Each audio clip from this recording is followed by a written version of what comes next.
We'll take off this ride. I'll do it with you. Flap your wings into the dark, misty sky. I'll do it with you. Conquer the clouds that hold heavy rain. I'll do it with you. Ayan, so welcome to my vlog for today. So nakita nyo na yung J Castle, no? That is located in Tanawan, Batangas. And alam nyo ba na napakaganda ng Batangas, no? So meron tayong project dyan sa Batangas. Napakamura po, affordable. Mag-i-start kayo sa 1.9 million. Only 7,500 lang ang monthly down payment. Ayan, promo pa siya. And actually, 90 units na ready for occupancy na pwede ka nang mag-move in. 90 units ang nilabas ni Philinvest dyan. So, promo pa rin yan. Kaya kung ako sa iyo, i-grab mo na. Alam mo, napakaganda ng matuto tayo about investment. Kasi napakadami, napakaganda nito, masyadong malaki ang benepisyo nito para sa isang OFW lalo na. Kasi kung may pamilya ka sa Pilipinas, ito yung magsasalba sa pamilya mo sa Pilipinas. Then, cash flow. Yan, napakaganda na. Kasi mauubos ka. Mahihirap, mapapagod ka. Tao lang tayo, napapagod. So, something na dapat may magtrabaho naman para sa atin. No? So, itong maliit na bahay na to, pwede itong lumaki sa totoo lang. Furnished unit lang po yung meron tayo dito sa Sandia Homes. Then, pwede natin itong palakihin. So, mag-start tayo sa mababa muna. So, kung ako sa iyo, mag-decide ka, oo, and kontakin mo ko para malaman mo kung paano ka makakapagsimula. Kasi ituturo ko sa'yo kung paano ka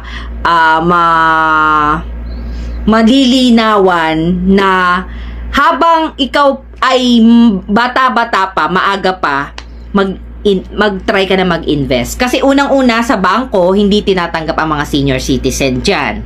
No? Tapos, mahirap lalo na kung kasal ka kasi conjugal property yan. So, sa lahat ng mga single dyan na katulad ko, alam nyo na. Ako meron din akong property investment. Pero sa Cavite siya located. Pero itong Batangas, napakagandang spot nito. Kasi andyan yung mga beaches. No, maraming beach. Oo, Batangas beaches, 'di ba? So, meron at tapos ang pinakamaganda, meron tayo diyang Disneyland, yung J Castle. So, sino diyan yung mga nakapunta na sa J Castle? So, aside sa very provincial siya, no? Ang ganda ng location, no? Perfect ito para sa may mag-i-start ng family, no?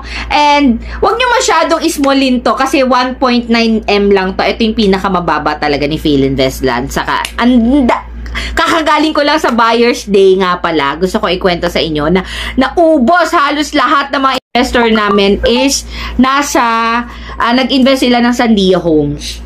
Grabe! Kaya kung ako sa inyo guys, mag-decision kayo, kunin nyo tong isang unit na to. Kunin nyo ito, regardless any location. Kasi kailangan nyo po, kapag simula, kailangan nyo mailagay doon yung inyong pera. Ang ilalagay nyo lang naman doon is 10%. 10% lang po. So, kung 1.9, magkano lang yun? Siguro 200 to 300 lang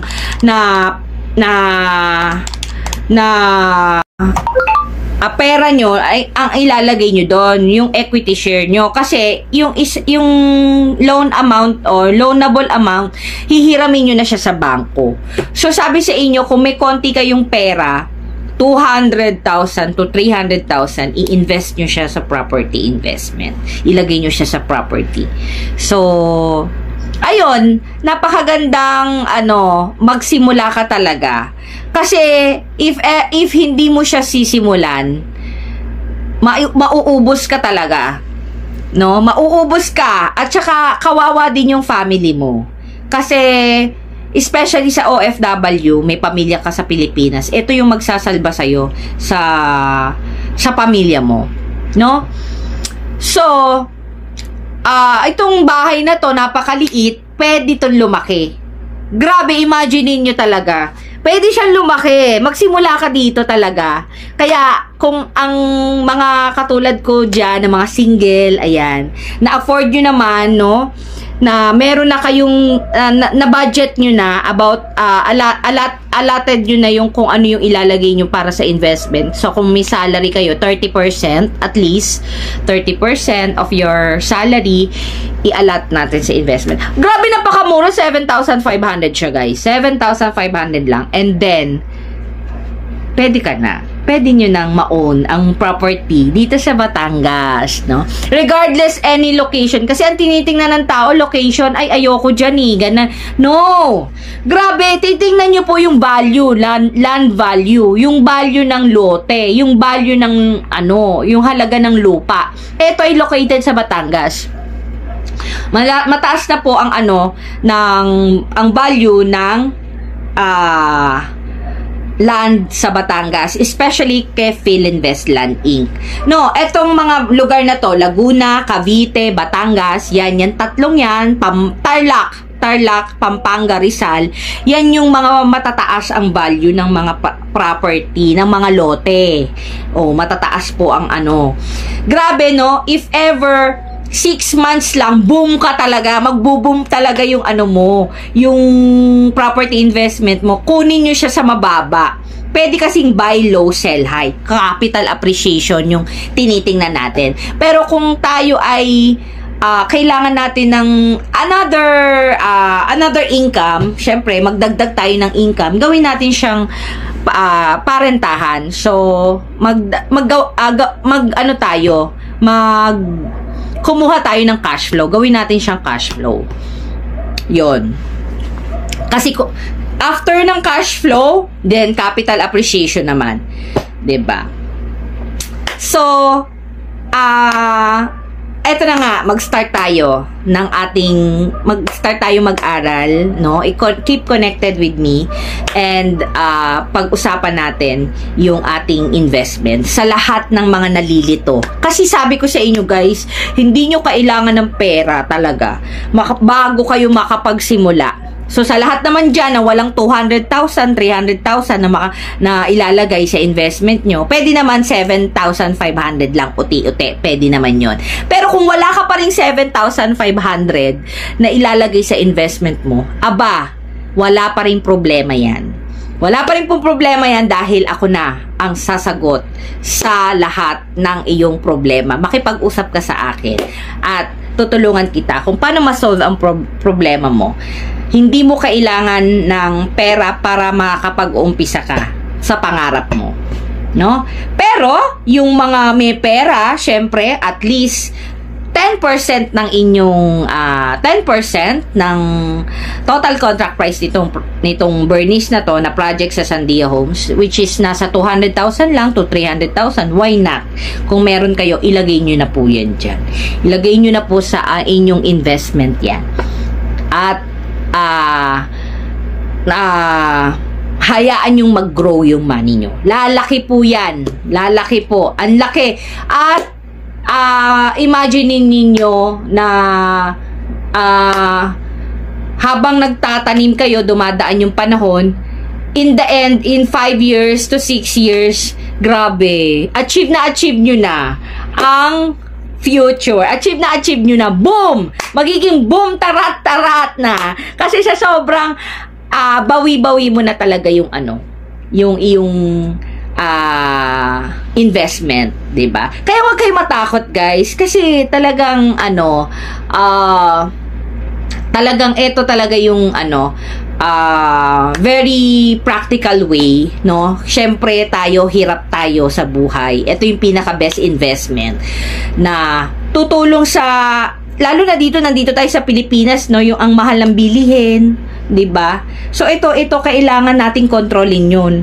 So, kailangan natin pataasin yung value ng pera natin. So, ilagay natin dito sa investment kasi ito yung magsagot sa inflation, no? Ito yung nagfa-fight ng inflation, yung pagtaas ng mga bilihin, no? So, be wise, no, sa pera. mag-invest po tayo ng real estate properties kasi ito talaga yung makakatulong sa inyo. Alisin nyo muna yung iba't ibang mga luho ninyo like cars or travels, no? Kasi ma-earn nyo siya. Ma-earn nyo siya within 5 years to 6 years, 4 years. Kasi hindi mo pa mararamdaman yan in first year, second year, third year. Pero pagdating ng 5 to 6 years, ay grabe naman. 'Di ba? Yung 800,000, 600,000 mo, magiging 2.2 million yan.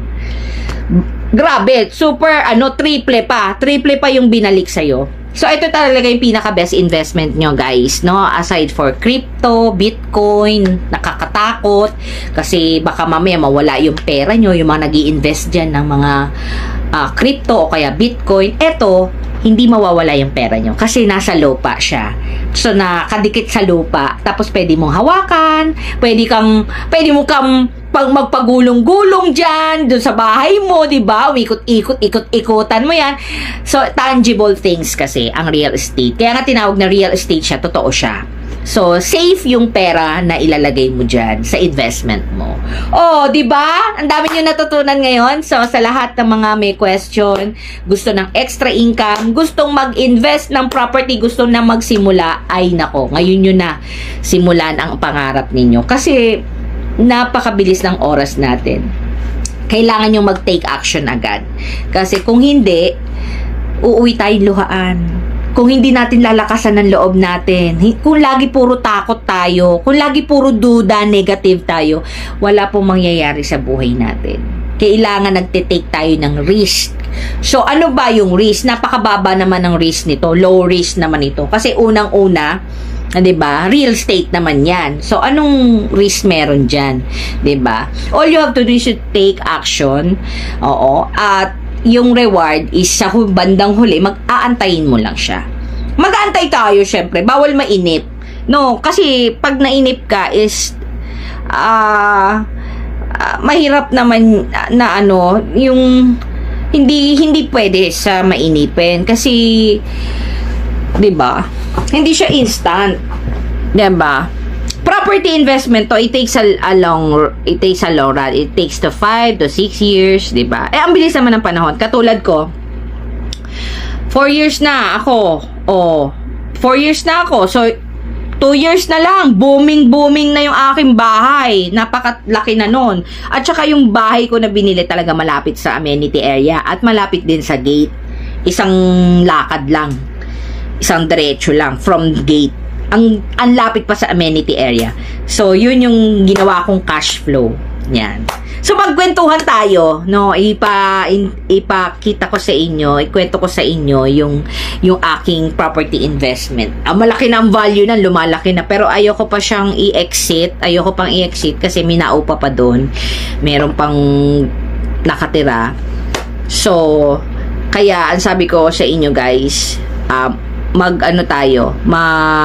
pag-usapan natin about property investment, kung paano ka magkaroon ng kahit isa, regardless any location, guys, kasi regardless any location, wag na kayong mamili ng location kasi unless na wala kang mamimili ka ng location pero hindi naman sapat yung budget mo, 'di ba? So dito ka na sa budget suitable sa iyong budget, no? Basta maumpisahan mo lang siya. Kasi kung hindi mo uumpisahan, you cannot buy it anymore. If you don't buy land now, you can't buy it. You cannot buy it anymore. Oo. So, sana naintindihan niyo yung English ko. So, kailangan mag-take action ka agad-agad. Kasi it appreciates over time. 'Di ba? So, maraming panahon na masasayang. Parang gold yan. Kailangan tumataas agad yung price. So, kailangan pag-anuhan mo. Kailangan mong magmadali.